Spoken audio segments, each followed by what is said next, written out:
Hey everyone, welcome back to the channel.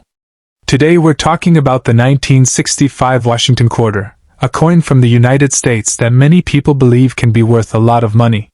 You may have seen videos or posts claiming a 1965 quarter sold for as much as $23,700. And while that sounds unbelievable, there is some truth behind it.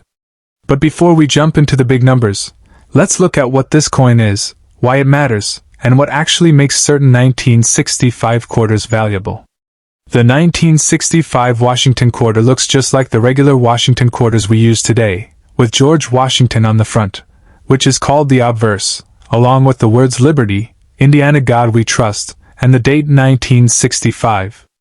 On the back, called the reverse, there's an eagle with open wings, along with United States of America, E pluribus unum, and quarter dollar.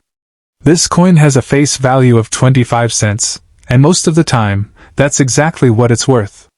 But collectors always look for coins that are rare, unusual, or in excellent condition, and that's where the 1965 quarter becomes interesting. The year 1965 was a major turning point for U.S. coinage. Before this year, quarters were made of 90% silver. But because the price of silver was rising and people were hoarding coins, the U.S. Mint stopped making silver quarters in 1964 and switched to a new composition beginning in 1965. The new quarters had a copper core with a copper-nickel outer layer. These are called clad coins, and they contain no silver at all. Because this change was so big, and because the mint was under pressure to make huge amounts of coins, a few unusual mistakes happened. Before we get to those mistakes, it's important to know that in 1965, the mint also removed mint marks from all coins. A mint mark is a letter that tells you where the coin was made, like D for Denver or S for San Francisco. But between 1965 and 1967, the mint didn't put any mint marks on any coins. So if your 1965 quarter has no mint mark, that is normal, not rare, and not an error. The mint also made more than 1.8 billion 1965 quarters, which means they are extremely common. Most of the ones you find in pocket change today are worth only face value, or maybe 50 cents to $1 if they are in nicer condition.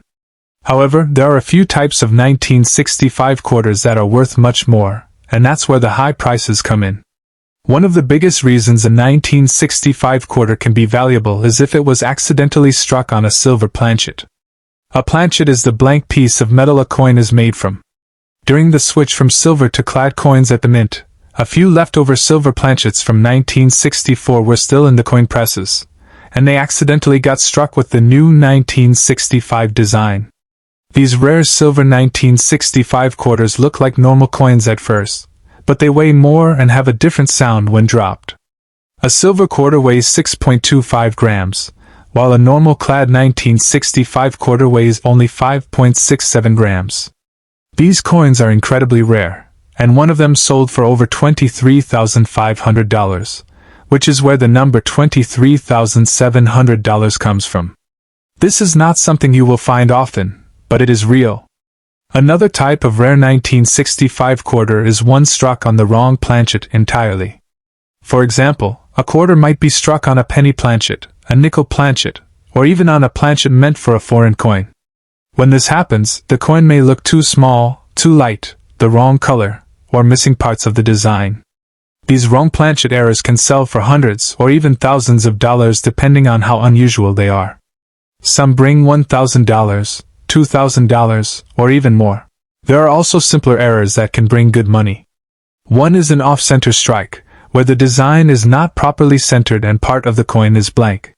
If the date is still visible and the off-center strike is large, these can sell for $100 or more.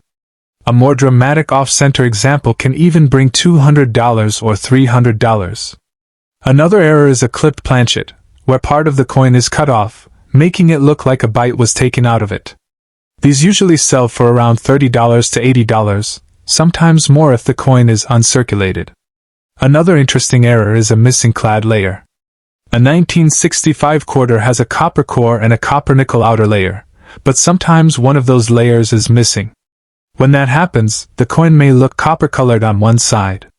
These can bring $60 to $150 or more depending on condition.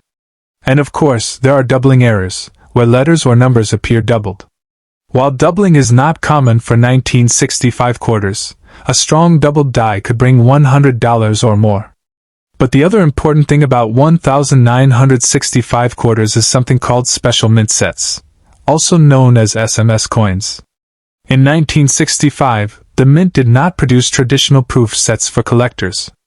Instead, they made SMS coins, which have sharper details and a nicer finish than regular coins, though not as shiny as proofs. These coins are found only in special mint sets, not in regular circulation. Some of these SMS coins are extremely high quality, and grading companies like PCGS or NGC have given top grades to certain examples. One of these ultra-high-grade SMS 1965 quarters sold for more than $23,000, which is where the famous $23,700 value comes from. This coin had almost perfect surfaces and extremely strong details, making it one of the finest examples ever found. This is not a coin someone discovered in their pocket change. It was found in an SMS set and professionally graded. Most SMS coins are worth only a few dollars, maybe $10 to $25, unless they receive a very high grade, which is extremely rare.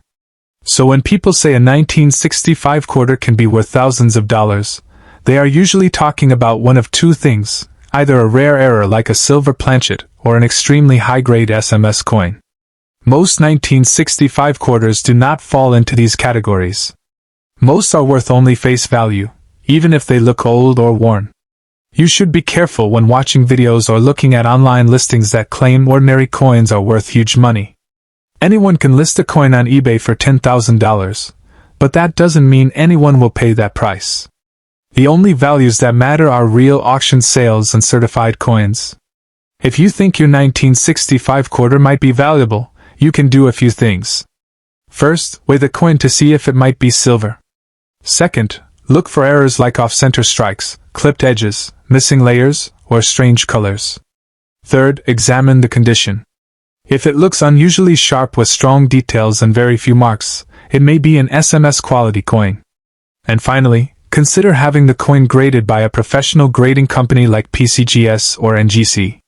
Graded coins are trusted by collectors and sell for higher prices, and if your coin is truly special, grading will help prove it. Most valuable 1965 quarters are professionally graded, especially the ones worth thousands. Here's a simple value guide. A regular circulated 1965 quarter is worth 25 cents. A nice uncirculated one might bring $3 to $10. A small error might bring $20 to $100. A larger error might bring $100 to $300. A wrong planchet error could bring $1,000 or more. A silver planchet error could bring several thousand. And an extremely high-grade SMS quarter could bring $3,000 to $8,000, with the record at around $23,700. So yes, a 1965 quarter can be worth a lot of money, but only if it has something rare or special about it. Most do not. As always, check your change, do your research, ask experts, and be careful with false claims online. Thanks for watching, and if this helped you understand the real value of the 1965 quarter, give a like, leave a comment, and subscribe for more videos about rare coins and what they're really worth. Happy coin hunting!